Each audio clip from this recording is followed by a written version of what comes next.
فضول قسم کی احمقانہ باتیں کر رہا ہوتا ہے. یہ اب الیکشن کمیشن کدھر سویا ہوا ہے؟ سندھ ہاؤس میں الیکشن کمیشن ہمارے بارے میں تو ایسے جاگ کے اٹھا ہوتا ہے, ذرا ادھر بھی کدھر سویا ہوا مجھے بتائیں. یہ جو بازار منڈی لگانے کی کوشش کی جاتی ہے بار بار, اس وقت الیکشن کمیشن اور پاکستان کے اعلیٰ عدلیہ سے عاجزانہ گزارش کرتا ہوں ذرا اس کے اوپر بھی ایکشن لیں. تو وہ ناکام ہو کے آ گئے نا, واپس آ گئے ہیں زرداری صاحب, واپس آ گئے, ان کے بس میں نہیں تھا. تو پھر پرویز لائی صاحب ووٹ لے لیں گے سارا؟ ہم آرام سے کنٹرول کر لیں گے. اچھا کر لیں گے. انشاءاللہ جی, آپ کراچی میں ہیں, ذرا سندھ کی سیاست بھی بتا دیں, کیونکہ 15 جولائی کو بلدیاتی انتخابات ہیں وہاں پہ. علی زیدی صاحب کیا تیاری ہے 15 جنوری کو؟ جی, تو کیا تیاری ہے آپ کی سندھ کے حوالے سے؟ پی ٹی آئی کہاں سٹینڈ کر رہی ہے؟ چونکہ پیپلز پارٹی بھی ہے, MQM بھی ہے, PSP بھی ہے, جماعت اسلامی بھی ہے. پارس پہلے صرف میں آپ کو فیکٹس بتا دیتا ہوں, اس کے بعد خود ہی آپ بتا دیجیے گا. کراچی کے اندر 246 یونین کاؤنسلز ہیں, 25 ٹاؤنز میں ڈیوائیڈڈ, جس میں الیکشن ہوگا, جو کہ 3 دفعہ یہ بھاگ چکے ہیں, ڈیلے کرا چکے ہیں 3 دفعہ. اللہ اللہ کر کے میری پٹیشن پہ 15 جنوری کی ڈیٹ ملی ہے الیکشن کمیشن سے, 4th ٹائم. ان 246 یونین کاؤنسلز میں سے پی ٹی آئی نے 241 پہ پی ٹی آئی کے پورے پینل کھڑے ہوئے ہیں, MQM کے 165 پہ بھی نہیں ہے, اور وہ جو ہے وہ نیچے وارڈ خالی ہے, تو وہ تو ریس میں نہیں ہے. گروپس ہیں نا, وہ اکٹھے ہونے کی بات ہو رہی ہے, کوئی وہ آپ کے لیے نہیں بنایا جا رہا کہ آپ اگر وہ اکٹھے ہو بھی جائیں, اگر وہ اکٹھے ہو بھی جائیں, وہ تو فائلنگ تو ڈیٹ ختم ہو گئی نا, وہ اکٹھے ہو بھی جائیں, انہوں نے فائل ہی نہیں کیے ہوئے, تو جیتیں گے کہاں سے؟ کھڑا تو ہونا پڑتا ہے الیکشن میں, ان کے پاس لوگ ہی نہیں ہے. وہ اکٹھے ہوتے رہے, جو اب وہ بھلے اکٹھے ہو جائیں, ہمارے لیے کوئی فرق نہیں پڑتا, وہ پتہ چل جائے گا کہ کیا تھا. دوسرا, پیپلز پارٹی تو کراچی میں کبھی جیت نہیں سکتی, کیونکہ ان کے حال یہ دیکھا ہوا ہے. بےایمانی اگر وہ کر رہے ہیں تو پھر وہ اس کے لیے ہم انشاءاللہ پوری طرح روکیں گے. تو پھر کیا ہم سمجھے کہ میئر اور deputy mayor P T I کا ہوگا, جیت جائیں گے آپ؟ میں آپ کو انشاءاللہ اللہ تعالیٰ نے اگر الیکشن میں بےایمانی نہیں ہوئی, میں دوبارہ آپ سے کہہ رہا ہوں, الیکشن میں یہاں الیکشن ہوا تھا نا, وہ وار لگتی ہے, وہ لگتا ہے کہ وہ ویسے کیا فائدہ, میئر کے پاس اختیارات تو ہوتے نہیں ہیں. MK اختر بھی جب تک میئر رہے روتے ہی دھوتے دیکھا ان کو ہم نے, نہ اختیارات ہیں نہ میرے پاس فنڈز ہیں. کیونکہ ابھی الیکشن میں یہ ہونے لگا ہے, نہیں میں آپ کو بتاتا ہوں, الیکشن میں یہ ہوگا, یہ تو پرائمری ہوتا ہے نا, پرائمری ڈیموکریسی کا primary level is local bodies. انشاءاللہ کراچی میں اور حیدرآباد دونوں میں, اور انشاءاللہ دادو میں بھی آپ کو اچھا رزلٹ آئے گا. یہاں پہ باقی پورے ڈویژن حیدرآباد میں ہم میئر لا کے دیں گے, صوبائی حکومت بھی بنے گی اور فیڈرل حکومت بھی بنے گی, اور کراچی کو, جو کہ کراچی والوں کے لیے جو کراچی کو ایک میٹروپولس کا درجہ ملنا چاہیے, وہ ہم نے کراچی کو دینا ہوگا. کراچی پورے پاکستان کو چلاتا ہے. سر وہ اختیارات کا رونا تو نہیں روئے گا آپ کا میئر, ہاں یا نہ میں جلدی سے یہ بتا دیں بس, کیونکہ یہ رونا کیسے روئے گا جب حکومت ہماری ہوگی, صوبے میں بھی انشاءاللہ حکومت ہماری ہوگی, ہم اختیار دیں گے میئر کو. میں آپ سے کہہ رہا ہوں میٹروپولس بنائیں گے اس کو, جیسے دنیا میں بڑے شہر, بڑے میٹروپولس با اختیار میئر ہوتا ہے, جو پولیس بھی میئر کے نیچے ہوتی ہے. یعنی کہ جب آپ کی گورنمنٹ ہوگی تو چینج کر دیں گے آپ بلدیاتی ایکٹ کو؟ بالکل کریں گے جی. ہم اس میں آرٹیکل 148 کے تحت کانسٹیٹیوشن کا آرٹیکل ہے جس میں سارے اختیارات ڈیوالو ہونے چاہیے لوکل باڈیز میں, وہ ہم کر کے دیں گے. ٹائم بالکل ختم ہو گیا. علی زید صاحب ایک آخری بات, فیصل واڈا سے دوبارہ رابطہ ہوا آپ کا سر؟ چونکہ ان کی پریس کانفرنس کے بعد آپ نے یہ کہا تھا کہ ان کو امپورٹڈ حکومت نے لانچ کیا ہے, اور آپ کو جواب دیتے ہوئے انہوں نے کہا کہ آپ کی سابقہ جو وہ وزارت تھی اس میں پھر بڑی کرپشن ہوئی ہے, اگر بات ہوئی تو پھر کٹا کھل جائے گا وہاں پہ. میں تو, میرا رابطہ نہیں ہوا ان سے, لیکن وہ ایز پریزیڈنٹ آف سندھ مجھے ان کو شو کاز دینا پڑا, اس کا جواب انہوں نے نہیں دیا. پھر عمران خان صاحب نے ان کو پارٹی سے ہی ٹرمینیٹ کر دیا, وہ ان کا فیصلہ تھا. میں تو فیصل واڈا صاحب سے درخواست کروں گا کہ جو جتنی کرپشن ہوئی وہ ساری ایک دن ٹی وی پہ بیٹھے ہیں, بلکہ چیلنج کروں گا, ٹی وی پہ بیٹھ کے بتائیں گے کہ اگر ان کو 5 روپے تو زیادہ, میں بتا رہا ہوں 1 روپیہ ٹھنی بھی مل گئی کہ اگر میں نے کوئی چیز لی ہو یا میرے اندر کرپشن ہوئی ہو جس کے اندر میں انوالو ہوں, بلکہ میں نے تو پکڑ کے کرپشن دی ہیں. سر فیصل واڈا جب وہ انٹرویوز دیتے ہیں نا تو وہ کہتے ہیں کہ پارٹی کے اندر خان صاحب کو مس گائیڈ کیا جا رہا ہے, کچھ رہنما ہیں, کچھ کیڑے ہیں, کچھ سانپ ہیں. تو کوئی اندازہ ہے کہ وہ کن کے بارے میں یہ باتیں کر رہے ہوتے ہیں؟ وہ ان کو بولے نام لے لیں جی پلیز. وہ کہتے ہیں وقت آنے پہ لوں گا. کوئی آپ کو اندازہ ہے کہ کون خان صاحب کے کیڑے اور سانپ کے گرد ہیں؟ میں اس طرح کی گفتگو میں انڈلج نہیں کرتا جی. ٹھیک, تو واپس آ سکتے ہیں ویسے فیصل واڈا, یا ہمیشہ کے لیے بس اب راستے جدا ہو گئے پارٹی میں؟ دیکھیں, پارٹی سے تو ٹرمینیشن کا نوٹس عمران خان صاحب نے سائن کیا تھا, ابھی تو چیئرمین کے اوپر ہے اور ہماری کمیٹیز کے اوپر ہے, وہ کمیٹی میں اگر واپس اپلائی کریں گے ممبرشپ تو دیکھیں گے. ٹھیک ہے. حفیظ اللہ نیاز صاحب, لاسٹ کامنٹ سر, پنجاب کی سیاست پہ آپ کیا دیکھ رہے ہیں؟ دیکھیں میں تو پنجاب کی سیاست میں پہلی تو دو باتیں، ایک اصولی بات ہے جو کہ تحریک انصاف کے اپنے سوچنے کی ہے کہ ان کی 2 صوبوں میں حکومت تھی اور اسٹل ان کے پاس ایک بڑا کووٹیڈ پلیس تھی، اپوزیشن کی سلاٹ تھی. اب وہ کس نے عمران خان صاحب کو عقل دی یا نہیں دی کہ اپنی جو ایک ایسی حکومت جو کہ ان کے پاس موجود تھی اور وہ پاکستان میں ایک اپوزیشن کر رہے تھے. دوسرا ایک بات ہے جس میں کمنٹ دے دوں، یہ پرویز الہی صاحب نے بھی یہی کہا ہے، بالکل صحیح کہا ہے، اور زید علی نے اس کو انڈورس بھی کیا ہے. انہوں نے کہا جی کہ اسٹیبلشمنٹ بھی یہ چاہتی ہے، اسٹیبلشمنٹ بھی یہ چاہتی ہے. یہ کب کیا؟ 16 دسمبر کو وہ وہاں سے پلان بی لے کے آئے تو عمران خان صاحب کے بعد 17 دسمبر کو بیٹے اسمبلی تحلیل کرنے میں تقریر میں. تو اس لیے یہ کوئی ڈھکا چھپا نہیں ہے کہ جو تحلیل نہیں ہوئی اس میں رول ہمارا جو ہے نیوٹرلز کا زیادہ لگتا ہے، اور ایک جو گیم پلان وہی ہے جو ہو رہا ہے جو وہ چاہ رہے ہیں. اوکے، حفیظ اللہ نیازی صاحب اور علی زیدی صاحب بہت بہت شکریہ پروگرام میں شرکت کے لیے. اور پہلے اب ایک بریک لیں گے، دیکھتے رہیے گا نیوز بیٹ. اچھا، اس وقت ٹیلی فون لائن پہ ہمارے ساتھ سینیٹر کامل علی آغا صاحب موجود ہیں. کامل علی آغا صاحب السلام علیکم اور بہت بہت شکریہ پروگرام میں آپ ہمارے ساتھ موجود ہیں. وعلیکم السلام. کامل علی آغا صاحب، آپ تو ہمیشہ چودھری برادران کے بڑا ہی قریب رہے ہیں سر، تو پھر ایسا کیا ہوا کہ چودھری شجاعت حسین آپ سے اتنے ناراض ہو گئے کہ آپ کی پارٹی کی رکنیت بھی ختم کر دی ہے اور اب جو سینٹ میں آپ کی رکنیت ہے وہ بھی وہ ختم کرانا چاہتے ہیں سر؟ دیکھیں، خواہشوں پہ تو اپنا دنیا جو ہے وہ قائم ہے، ٹھیک ہے ان کی خواہش ہوگی، لیکن بات یہ ہے کہ ان کو تو سینٹرل ورکنگ کمیٹی نے نکال دیا ہوا ہے. یہ جولائی سے نکالا ہوا ہے، آج کی بات نہیں ہے. یہ جولائی سے سینٹرل ورکنگ کمیٹی کی میٹنگ ہوئی، ان کی جو کارکردگی تھی جو انہوں نے کیا، اور اصل وجہ بنے طارق بشیر چیمہ جنہوں نے نکالا کس کو ذرا کلیئر کیجیے گا، کس کو نکالا ہے؟ طارق بشیر چیمہ صاحب کو یا چودھری شجاعت حسین صاحب کو؟ چودھری شجاعت حسین صاحب اور طارق بشیر چیمہ صاحب کو پارٹی سے نکال دیا سینٹرل ورکنگ کمیٹی نے. یہ وہ تو ہیڈ ہیں آپ کے آئینی، جولائی کا واقعہ ہے. وہ تو آپ کے پارٹی کے آئینی ہیڈ ہے نا سر. نہیں دیکھیں نا، یہ ایک پارٹی کا کانسٹیٹیوشن ہوتا ہے نا، یہاں پہ اگر سربراہ جو ہے وہ پارٹی مفادات کے خلاف اپنا فیصلے کرنے لگ جائے اور وہ کسی کے ہاتھ میں کھیلنا شروع کر دے. اور بشیر چیمہ جو ہے یہ ایسی شخصیت ہے جو جس خالی تھالی میں کھاتا ہے اسی میں چھید کرتا ہے. اس نے سارا یہ فساد پھیلایا. اچھا کامل علی آغا صاحب، طارق بشیر چیمہ پہ آپ الزام لگا رہے ہیں، اس پہ آتی ہوں. ذرا ایک چیز ہمیں ایک چیز ذرا کنفرم، آپ کی پارٹی جو ہے وہ الیکشن کمیشن میں کس نام سے رجسٹرڈ ہے؟ پاکستان مسلم لیگ کے نام سے رجسٹرڈ ہے. یہ سینٹرل ورکنگ کمیٹی کے فیصلے کے خلاف یہ الیکشن کمیشن میں گئے، الیکشن کمیشن نے اسٹے دے دیا ایز اٹ از، یعنی کہ اسٹیٹس کو جو ہے اس وقت سے جاری ہے. اور اس کے بعد انہوں نے ہمیں سمن کیا، اس میں باقاعدہ آرگومنٹس ہوئے. آرگومنٹس کے بعد انہوں نے وہ فیصلہ محفوظ کر لیا. آج سر الیکشن کمیشن کیا مانتا ہے؟ الیکشن کمیشن اب کیا مانتا ہے؟ فیصلہ نہیں سنا کہ چودھری شجاعت حسین پارٹی کے سربراہ نہیں ہیں اس وقت. دیکھیں نا، پارٹی کے فیصلے کے مطابق تو نہیں ہے، اور جو اسٹے دیا ہوا ہے الیکشن کمیشن آف پاکستان نے وہ بھی قانون کے مطابق درست نہیں ہے. ٹھیک، فیصلہ وہی چلے گا جو سینٹرل ورکنگ کمیٹی کا فیصلہ ہوگا. ٹھیک سر، طارق بشیر چیمہ کو کمیشن آف پاکستان کا کوئی دخل پارٹیوں کے اندرونی معاملات میں نہیں ہوتا. ٹھیک، طارق بشیر چیمہ کو آپ نے مورد الزام ٹھہرایا. آپ یہ بھی کہتے ہیں کہ وہ کاف لیگ کو تقسیم کرنے کے ذمہ دار ہیں، لیکن سر بات یہ ہے کہ وہ ظاہر جو بھی کر رہے ہیں چودھری شجاعت حسین کی مرضی سے ہی کر رہے ہوں گے، اور وہ تو دونوں یعنی کہ چودھری برادران کے بڑا قریب رہے ہیں. تو کیا ایسا ہوا کہ چودھری پرویز الہی سے ان کی اتنی راہیں جدا ہو گئیں یا وہ ان کے خلاف ہو گئے، اور آپ کو ہی کیوں ٹارگٹ کیا؟ چودھری پرویز الہی کے قریب تو اور بھی کئی لوگ ہوں گے نا، تو آپ ہی کیوں؟ اب کیا کوئی ذاتی دشمنی بھی ہے؟ قطعی طور پہ میری کوئی کسی سے ذاتی دشمن نہیں ہے.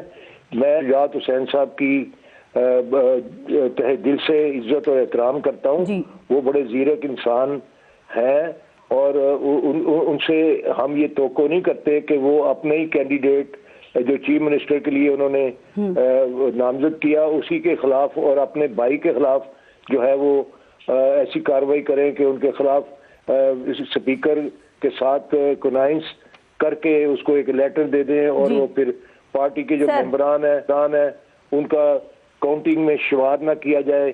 اور اس کے بعد پھر سر انہیں اعتراض ہے نا شجاعت حسین چودھری شجاعت حسین کو چودھری سالک کو اپنے ہی کینڈیڈیٹ کے خلاف اپنی پارٹی کے خلاف چودھری شجاعت حسین صاحب وہ سپریم کورٹ میں پیش ہو جائے. یہ سارا اصل میں اگر آپ میری تھوڑی بات سن لیں تو آپ کو پتہ چل جائے گا. یہ طارق بشیر چیمہ نے یہ ایک معاہدہ کیا زرداری صاحب کے ساتھ اور شہباز شریف کے ساتھ کہ وہ اس وقت آپ کو پتہ ہے جو حالات تھے اس کے اندر صرف جو اپنا پاکستان مسلم لیگ کے ممبران کے ووٹ شمار نہ کروانے کے لیے اور ان کو پہلے کوشش کی کہ ان کو چودھری پرویز الہی سے الگ کر دیا جائے. اس کے بعد پھر ناکامی پاری اس نے معاہدہ کیا, اس نے سازش کی دونوں جماعتوں کے ساتھ کہ وہ اصل میں اس نے اپنے مفاد میں سارا کچھ کیا. یہ پچھلے آپ کو یاد ہوگا پچھلے الیکشن میں بھی 100-200 ووٹ کی برتری سے جتوائے گئے تھے, جیتے نہیں تھے یہ اپنے حلقے سے. تو انہوں نے 2 سیٹوں سے الیکشن لڑا تھا, ایک میں یہ بہت بڑی تعداد میں ووٹوں سے ہار گئے اور دوسرے میں ان کو چند سو ووٹوں سے جتا دیا گیا. اس دفعہ چونکہ ان کو نظر آتا ہے کہ میں جیت نہیں سکوں گا تو انہوں نے یہ معاہدہ کیا ان کے ساتھ کہ میرے مقابلے میں پیپل پارٹی اور نون لیگ کینڈیڈیٹ نہ دے اور کسی کو ٹکٹ جاری نہ کرے. ان کا بھی اعتراض ہے. میں اس پارٹی کو چودھری پرویز الہی کے حق میں استعمال نہیں ہونے دوں گا. تو اس نے پوری کوشش کی اور چودھری شجاعت حسین صاحب چونکہ عرصے سے بیمار ہیں, کمزور ہو چکے ہیں اور ان کے بچوں کو ساتھ ملا کے اس نے ان کی گریونسز آپس میں تو ہوتی ہے نا گریونسز, اس کو استعمال کر کے تو کامل علی آغا صاحب لیکن ان کا بھی اعتراض سنے نا. اس کے بعد پھر پارٹی نے ان کے خلاف کارروائی کی اور سینٹر ورکنگ کمیٹی نے ان کو نکال دیا. لیکن وہ ان کا دیکھیں چودھری شجاعت حسین, چودھری سالک اور جو یہ طارق بشیر چیمہ, ان کا اعتراض یہ ہے کہ چودھری پرویز الہی نے پوری کاف لیگ سمیت پی ڈی ایم کا ساتھ دینے کا فیصلہ کر لیا تھا, لیکن آخری لمحات میں ان کو ایک کال آتی ہے اور پھر وہ چلے جاتے ہیں پاکستان تحریک انصاف کو سپورٹ کرنے کے لیے. تو وہ جو یہ الزامات بتا رہے ہیں اس میں کتنی صداقت ہے؟ ان کا بھی تو اعتراض دیکھیں اعتراض ہوتے ہیں, لیکن دیکھیں پارٹی کے مفاد میں تو نہیں کوئی جاتا نا. پارٹی کے مفاد میں کوئی چلا جائے, اگر اس قسم کی ضد بحث ہوگی تو پھر ظاہر ہے یہ نتائج تو نکلتے ہیں. ٹھیک. اچھا سر چودھری مونس, لیکن اس شخص نے تو پوری پارٹی کو برباد کرنے کی کوشش کی اور پورے خاندان کو ڈیوائیڈ کر دیا اس نے اپنے مفاد میں. ٹھیک. اچھا ایک اور بات سر, اب آپ نے دیکھا کہ خان صاحب کے ساتھ ہیں چودھری پرویز الہی صاحب, اور خان صاحب اپنی حکومت کو ختم کرنے کا الزام دیتے ہیں جنرل باجوہ کو اور سخت ان پہ تنقید کرتے ہیں. چودھری پرویز الہی کہتے ہیں انہیں یہ تنقید نہیں پسند آتی, وہ کہتے ہیں کہ جنرل باجوہ پی ٹی آئی اور کاف لیگ پر احسانات کیے ہیں. کامل علی آغا صاحب ذرا آپ بتائیں گے کہ یہ کس قسم کے احسانات تھے جن کی بات پرویز الہی صاحب کرتے ہیں کاف لیگ پہ خاص کر؟ دیکھیں پارٹی کے جو معاملات ہوتے ہیں وہ جو مرکزی لیڈر ہوتے ہیں ان کے پاس ہوتے ہیں. اس کے اندر کچھ بہت ساری چیزیں ایسی نظر آتی ہیں اس میں جو چودھری پرویز الہی صاحب نے ان کا تذکرہ بھی کیا کہ جو اپنا کچھ فیصلے دین کے لیے جو قانون سازی کی گئی اور جو فیصلے اٹھائے گئے اس کے اندر باجوہ صاحب نے چودھری پرویز الہی سے کے موقف سے بیرونی ممالک میں سعودی عرب اور اسلامی ممالک کے ساتھ جو ہے وہ ان کی ترویج کروانے میں مدد کروائی. ٹھیک ہے سر, لیکن مونس الہی کہتے ہیں نا کہ ہم جنرل باجوہ کے کہنے پہ گئے ہم پاکستان تحریک انصاف کی طرف, تو یہ احسانات تو جب انہوں نے کاف لیگ پہ کیے تو اس کا مطلب چودھری پرویز الہی چودھری شجاعت دونوں پہ. چودھری پرویز الہی نے بات مان لی, چودھری شجاعت حسین صاحب نے کیوں نہیں مانی سر؟ کیا ان کے اوپر یہ احسانات نہیں تھے؟ اس کا جواب تو وہ دے سکتے ہیں نا, میں تو نہیں دے سکتا.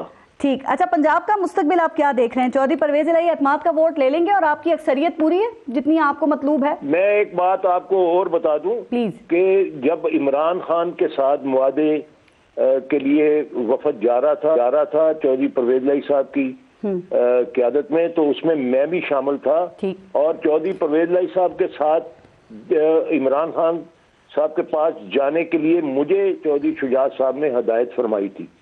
حقائق یہ ہیں.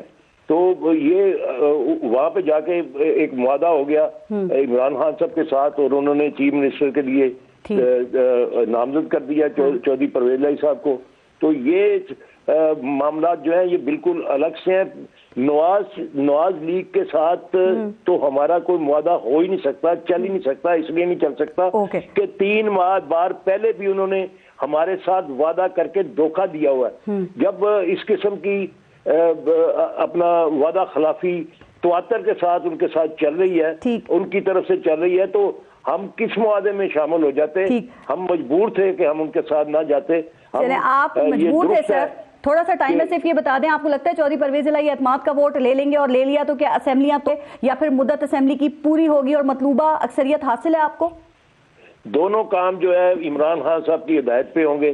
جس دن وہ ووٹ آف کانفیڈنس لینے کے لیے ہدایت کریں گے اس دن ووٹ آف کانفیڈنس لیا جائے گا, اور جس دن وہ کہیں گے اسمبلیاں توڑ دیں 1 منٹ سے پہلے اسمبلیاں توڑ دی جائیں گی. سیٹ ایڈجسٹمنٹ ہو گئی ہے آپ کی پاکستان تحریک انصاف کے ساتھ قومی اور صوبائی اسمبلیوں کی؟ وہ لمبا پروسیس ہے, وہ چلتا رہے گا, اور جب دونوں فریقین کی نیتیں صاف ہوں آپس میں اتحاد میں, تو یہ مسائل کوئی ایسے مسئلے نہیں ہوتے جو حل نہ ہو سکیں.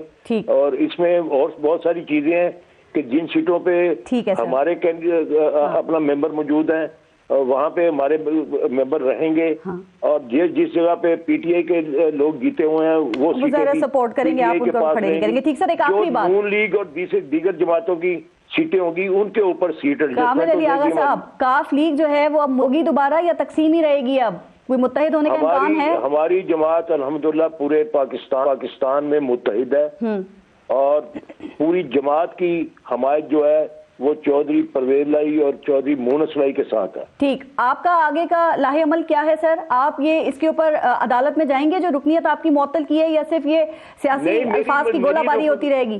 میری رکنیت وہ معطل کر ہی نہیں سکتے, مجھے کیا ضرورت ہے میں عدالت میں جاؤں. ٹھیک, کامل علی آغا صاحب بہت بہت ان کا لیٹر جو ہے وہ غیر قانونی ہے. ٹھیک, کامل علی آغا صاحب بہت بہت شکریہ آپ کا پروگرام کے لیے. اپنا اور اپنے ملک کا خیال رکھیے. پارس جہاں سے کو اجازت دیجیے. اللہ نگہبان.